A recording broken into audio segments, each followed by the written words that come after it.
Hello, fellow model railroad YouTubers. It's been a while since I've made a little video, and so I thought I'd make one here. I am currently running in a couple of BLI locomotives that I got used. Hadn't been running a while, and so I've also done some more building around my layout. Just trying to establish my city here a little bit. I've been running around forward here, and I know you're supposed to like run at different speeds, and everything else, but right now, since they've just been sitting for a while, I've just been running them forwards and then backwards at a steady pace. This is making an interesting little squeak. For those of you who remember the old sci-fi movie Them, the squeaky sound that the giant ants made, this locomotive is making a similar sound for whatever reason, I don't know. Anyway, it's not quite as loud as it was when I first started. So anyway, the other locomotive that I'm running around is a locomotive I had some difficulties with. This is another locomotive I got used. Oh, here he is. And this is a Pennsylvania Railroad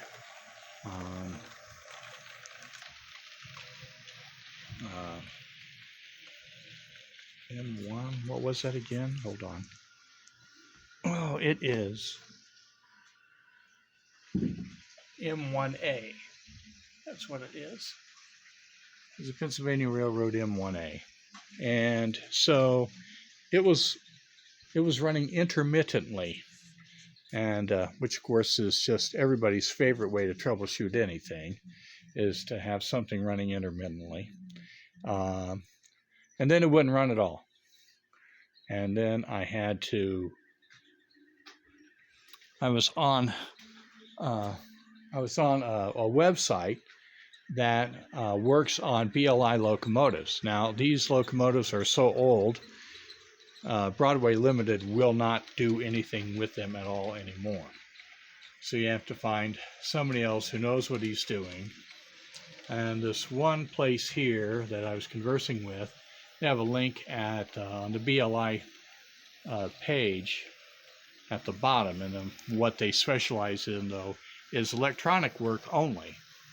So if you got a physical problem, you're out of luck. Anyway, so according to the documentation and also the people who I was conversing with through email, the tender just slides off, just press fits. There's no screws, it says. No screws. I had to remove these two screws. And for those of you who have this locomotive and try to get that shell off the tender and maybe even damage the thing a little bit, just trying to get it to come off, quote unquote, slide right off, because it's just press fit. Well, you take those two screws out. Now, where they are at the bottom of the tender, in the center, on either side, between the two speakers, and you take those things out, and that tender just slides right off, just nice as you please. Remember, though, or maybe you don't know, if you've never had the tender off, is that there are wires that go from the electronics up to the top of the shell on the inside. See where the little brakeman's cab is in there? Yeah, it's kind of near that. So if you were to take that shell off, don't just slip it right up and in one big movement, because it's attached there. So you got to be really careful with that. Anyway, just because I was looking online. I spent a day and a half looking online at various places, people showing how to do this, that, and the other with their BLI locomotives, and the closest I got was a fellow that was showing, I forget exactly what now, to do some sort of adjustment on his. So anyway, he did adjustment, and then he showed the shell was there, and then suddenly it's off. He doesn't show it removing it. That's the whole reason why I looked at it, and I looked at the notations down below on YouTube, and other people had mentioned, hey, the only reason I was looking at this is to see how to get that shell off. Well, now you know.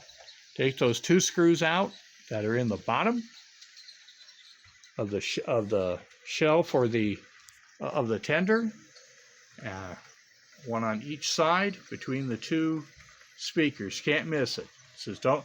The documentation says there are no screws holding it down, but these 2 screws hold it down. So anyway, just so you know, I've got some buildings going up. As you can see, some of the buildings I bought were already put together by people, which was nice, and I didn't have to pay too much for them. Just clean them up a little bit. So, like this Railway Express Agency, and this gray building here with these little cyclones on it. This building back here that has a curve. This building back here with all the stuff on the top. This building right here. I bought all those pre-assembled for much less than the kit would have been. So sometimes you get lucky on things like that. But a lot of times when you look at kits that already been put together, the guy selling it didn't really know how to do it. You see globs of glue or something. Here's another building I bought all put together.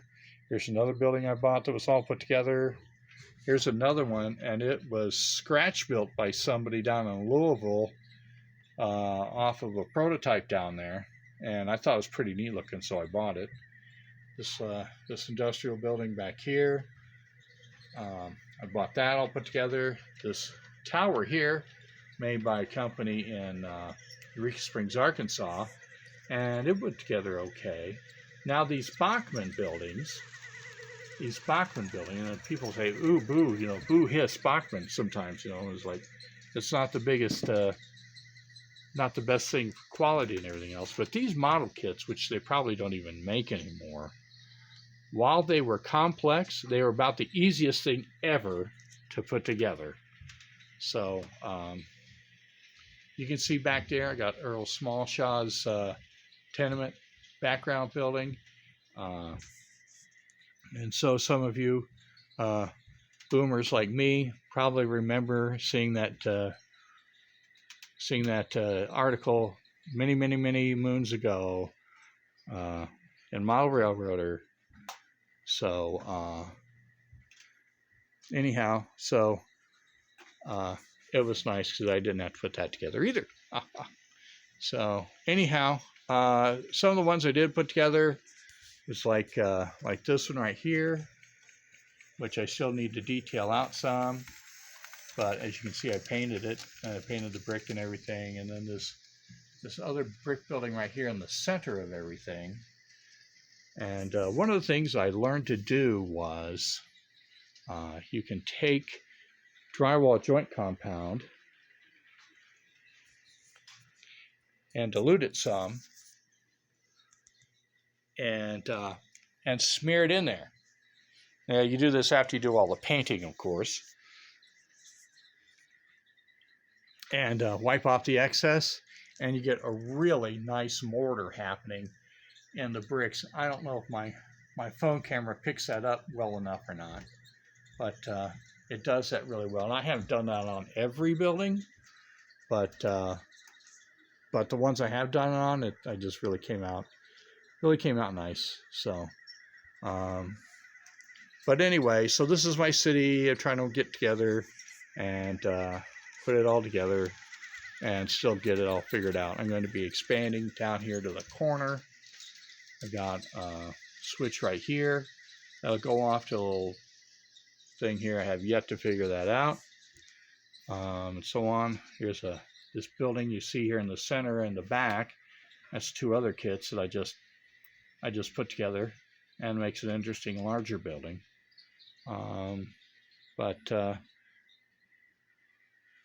and to get some very small brushes for those that have to paint the windows and doors and stuff, because if they're not a separate casting, then you have to paint it, and you have to have a really steady hand and everything else. But so I've been adding some of my own signs here to some of my stuff, some of my buildings, excuse me, and so on. And I've really been enjoying buying all these little automobiles. So come back around over here. Sorry for the shaking of the camera. And so here is some Switch City here, Indiana. Still needing to put up some signs and stuff, but I've been making some things that have been coming out okay. Anyway, I know this went on long here. It's like over 11 minutes now. But anyway, hope you enjoyed this little thing, and see you later.